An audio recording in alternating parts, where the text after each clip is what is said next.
Venezuelans are raising their voices against President Nicolás Maduro's government. With inflation about 60%, widespread food shortage, and violent protests, the country is facing one of their biggest crises ever. Here to talk to us about the revolt is Venezuelan and Suffolk University student Elias Gomez. Elias, thank you so much for being here with us. How are you? Well, I'm doing very good.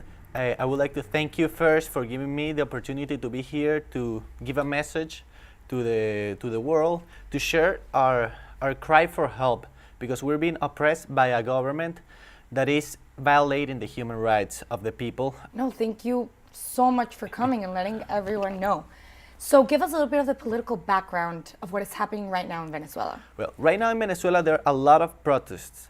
People, the problem is that people doesn't really know what they're protesting for, because there hasn't been a clear message to the opposition to go to the streets out.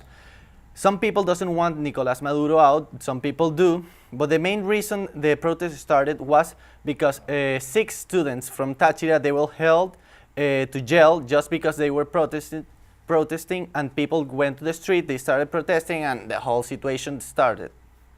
And what is behind the protest? Why are the people out in the street and protesting?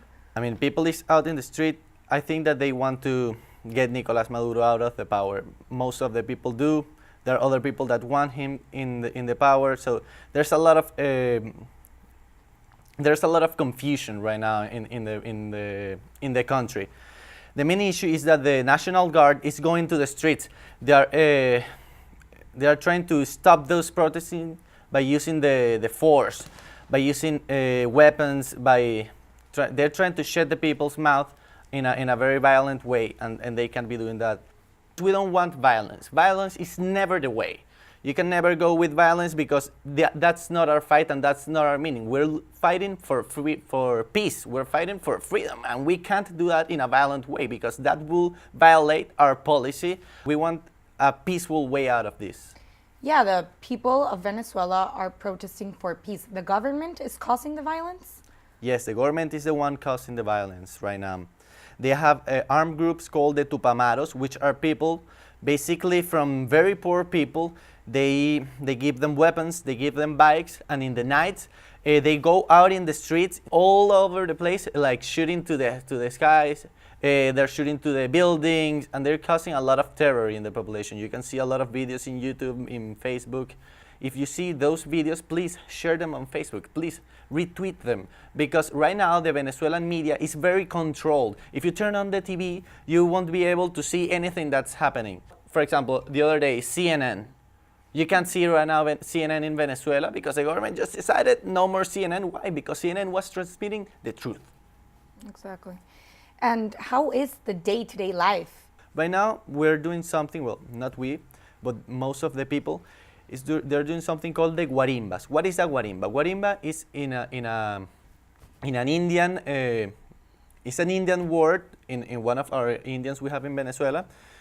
Means home. Mm-hmm. What is this home? The idea is you're gonna block the street right next to your house. You won't be farther away from your house, like 50 meters, no more. And if the National Guard comes, go back to your house. Don't confront the National Guard, because they're gonna try to arrest you, they're gonna try to kill you. You have to block the street. That way, the traffic won't be able to circulate. That way, you will stop the city, that way you will stop the country, and it will be very hard to govern a country where nothing is working. And so there's gonna be a lot of international pressure put on Nicolás Maduro to resign. And you told me before about the shortage of food. What's going on with that? Okay, what happened with the shortage of food was that Nicolás Maduro, to get more popularity in the last election, in the major elections, he decided to put like regulations in the prices of everything. You can just come and say, look, you're gonna sell this at this price, and you're gonna sell this at this price, and this at this price, because a government just doesn't have enough information. So what is happening? A lot of people just doesn't want to produce. Exactly. A lot of people just doesn't want to produce. So what happens? Inflation. We have a huge inflation, 60% inflation. So people can't, if you go to buy eggs, it's very expensive. If you buy anything, it's extremely expensive. So people is starving to death. So when there's chicken, like everyone is going to buy it. Exactly. So the lines are incredibly long. They have to wake up like at 5 a.m. in the morning and make like a 4 or 5 hour line just to buy chicken. And maybe if they have chicken, or maybe if they have milk, or maybe if they have anything, they just make the line, and when they get there, they see what they have. That's horrible. So last but not least, what's next for Venezuela? What's the hope for the future of this country who's struggling right now? We believe that Leopoldo Lopez is going to be our solution out of this mess.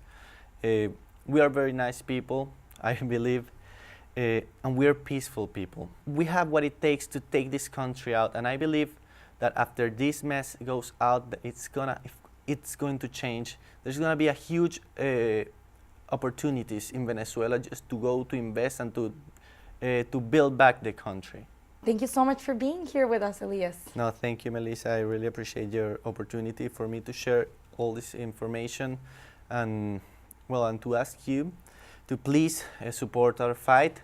Please retweet everything that you find. Please share your status in Facebook supporting Venezuela, because what we need is national awareness, international awareness. Yes, we do. Thank you so much, Elias. Okay, Thank you, and back to you in the studio.